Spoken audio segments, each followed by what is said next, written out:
What's up, guys? What's going on? I'm Paul. This is Pauline Theology's daily devotional, and I'm back, and we're going through Genesis. We're going through the story of Joseph at this moment, man, and it's really impacted me. And as I have talked with a bunch of people in my life and what's happening in their lives, what's happening in our life, man, this story is so relevant, just about God being in control of all things and things that seem to be bad or troublesome for us actually providing a purpose that God has for these things going on, that it is not for vain. There's no reason that everything that happens, God has a plan. And we know the general name of that plan, or the general purpose, which is to make us more like Christ, to develop us into a person that would bear and show the image of God, and that we would be the beings that God has created. Where it says we've fallen short of that glory, He's bringing us and growing us back to that glory. But there are specific cases too, or specific things that God is doing and purposing in our lives through these troubles. And so I hope that this story, that this Joseph saga, helps you to trust in God even in the most difficult situations, that as we remain faithful, He is faithful to us, and that He is doing something amazing. But yeah, let's jump into it. Where are we at? Well, we are at the part where Joseph has been pulled out of jail and brought before Pharaoh, and Pharaoh has told him his dream. Or we're about to have Pharaoh tell him his dream. So yeah, if you haven't checked it out, read Genesis chapter 41, verse 17 through 32. 17 through 32. And we will discuss. If you haven't read it yet, go ahead and stop the tape, man. See what it's about. See what's going on, then come back and we'll answer the 4 questions. If you've already read it, then let's go ahead and jump in. What's going on? What is happening in the narrative? Well, like I said, Pharaoh tells Joseph his dream about the crops and the cows and what happens. And then Joseph ends, or it doesn't end, I guess he begins after Pharaoh ends. Joseph begins to tell him the meaning of the dream. And he says that the meaning of the dream, or that they're two in the same dream, that they're not actually two different dreams. I think we talked maybe in an episode or two before about how one reason that Pharaoh didn't believe his magicians and his wisdom people about their interpretation of the dreams, because he believed that the dreams were one dream and the same, while the magicians and the wisdom people, the people that interpret dreams, thought they were two separate dreams. And it's a little nuance that you could see it in the Hebrew, but that is why he didn't believe what they were saying was true. But when Joseph comes in, he immediately says that they're one and the same dream. He says both of them have the same characteristics, and these characteristics are identified as one thing. And he goes and he says that the 7 fat, good, beautiful, whatever you want to say, are 7 years of abundance. And then he says that the 7 other things, with the crops, or the ugly or gaunt or skinny cows, or the withered, blighted crops, he says that those are times of famine, 7 years of famine. And he says that they get swallowed up because those 7 years of famine are going to be so great that they won't even remember the abundance that happens. And he says the reason that Pharaoh has these dreams twice is because it is a sure thing that what has happened, or what is being foretold in this, is so certain. And not just certain, but imminent, that it is going to happen immediately. Like, this is coming. He also talks about the fact that these dreams, that God is revealing to Pharaoh what will happen. Like, it's God's desire for Pharaoh to know what's going on, like that these things will occur. So that God is willing and desirous of Pharaoh to understand and know.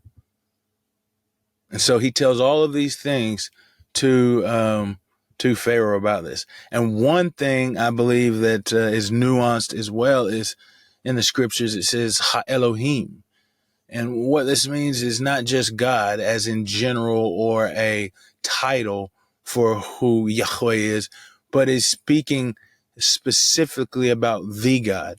And I'd read this in another book whenever I was going through, I believe it was Daniel. And in Daniel, he was speaking about Ha Elohim and how this means that is a specific God, is the God, the one and true God. And so when when Joseph is saying these things to Pharaoh, I think he's making it point to say that there is only one God, the one true God, rather than Pharaoh, who claims to be God. We talked a little bit about that, I believe, in an earlier episode when we said that that God is above all gods, and that when he goes in, he says that God is the only one who interprets these dreams, or it's not me who is able to do this, but it is God who does these things, and he's going to reveal to you what your dream is he's challenging Pharaoh, or actually he's just asserting himself over Pharaoh. Joseph is asserting God over Pharaoh because he is saying that the true God knows all things. And so what does that make you? But if Pharaoh, in his need for the interpretation, must humble himself. Or, Joseph is just so compelling because he does give the answer that is desired, that is willed, that this Pharaoh has to take a look at who God is and what it means to be God. So what does it say about God? First off, it says that he's all wise. Well, first off, it says he's true. I ended on that, and so I'm going to start on it, that he is true, that he is the one true God, the one who is reality itself. Life springs from him. There is no other gods before him. That means there's no gods that can be even in his presence because they are no gods. That's who God is.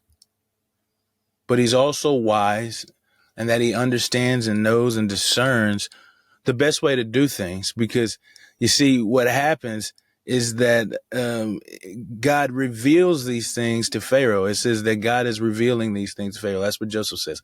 But it's the purpose so that Pharaoh will trust in Joseph. We'll see that as we continue to read. But it is because of God's way in doing these things, the way that he narrates the world and history, has commanded Pharaoh to place Joseph in the position that he's going to be placed in. And so that's the wisdom. That's why it says that's why Joseph says that he is revealing these things to Pharaoh, that he would know, and that they are coming quickly. And so he must act quickly. But he's also relational. That revealing, man, that thing that he's doing for Pharaoh is him trying to build this connection. It's something that God desires for us, is to be relationship with us. What's it say about man? That we are all subject to the will of God. There is nothing that we can do you can try and usurp the throne, which we've been trying to do for a long time. But it ain't happening.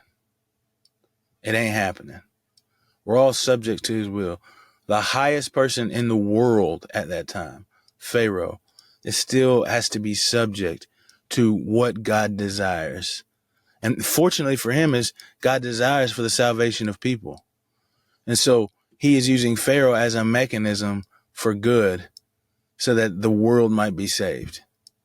That's why he's revealing these dreams to him. And then not only revealing them, but giving him the right man in charge to be able to interpret them, as we've seen here.